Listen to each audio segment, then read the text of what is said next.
వ్రతాన్ని కార్తీక పౌర్ణమి రోజున కూడా ఆచరించడం అనాదిగా వస్తున్న సంప్రదాయం.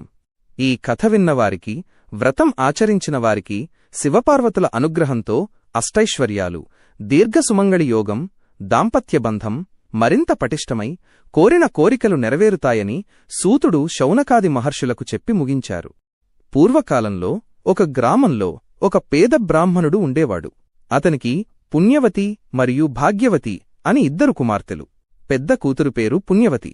కొన్ని ప్రాంతాల్లో పెద్ద భాగీరథమ్మ అని, చిన్న కూతురు పేరు భాగ్యవతి, చిన్న భాగీరథమ్మ అని కూడా అంటారు.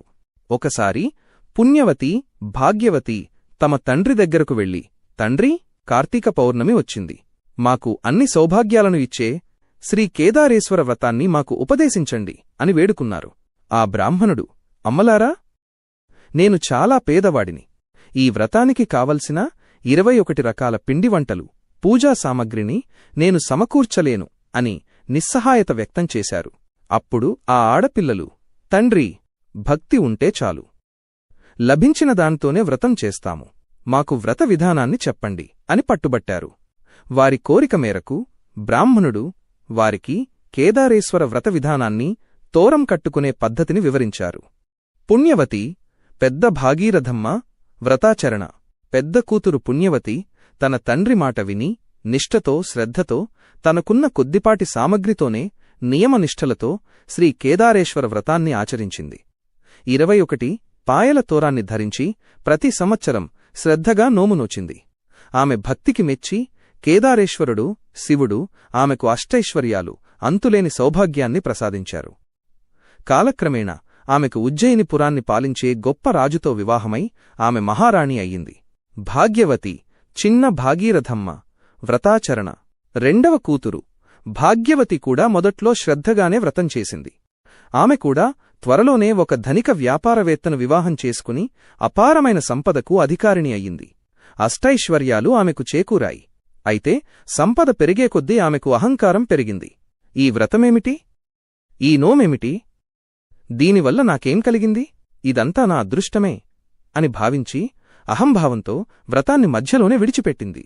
పూజకు అవసరమైన 21 దారపు పోగులు, 21 పాయల తోరాన్ని తెంపేసి కేదారేశ్వరునికి అపచారం చేసింది. వ్రతభంగం ఫలితం. వ్రతం పట్ల భాగ్యవతి చూపిన అగౌరవానికి కేదారేశ్వరస్వామి ఆగ్రహించారు. అహంకారంతో వ్రతాన్ని విడిచిపెట్టిన భాగ్యవతి ఆ క్షణం నుంచే తన పూర్వ వైభవాన్ని కోల్పోవడం ప్రారంభించింది. ఆమె వ్యాపారి భర్తకు నష్టాలు వచ్చి పూర్తిగా దరిద్రుడైపోయాడు. భాగ్యవతిని ఇంటి నుండి వెళ్లగొట్టారు. ఆమె కొడుకును వెంటబెట్టుకుని దిక్కులేని దానిలా అడవుల్లో, అగడ్తల్లో తిరుగుతూ ఆకలి దప్పులతో సంచార కిన్నురాలైంది. ఒకరోజు భాగ్యవతి తన కుమారుడితో కలిసి మహారాణిగా ఉన్న తన అక్క పుణ్యవతి, పెద్ద భాగీరథమ్మ రాజ్యమైన ఉజ్జయిని పురానికి చేరుకుంది. అక్క వైభవాన్ని చూసి ఆశ్చర్యపోయి జరిగినదంతా వివరించి తన అక్క దగ్గర ఆశ్రయం పొందింది.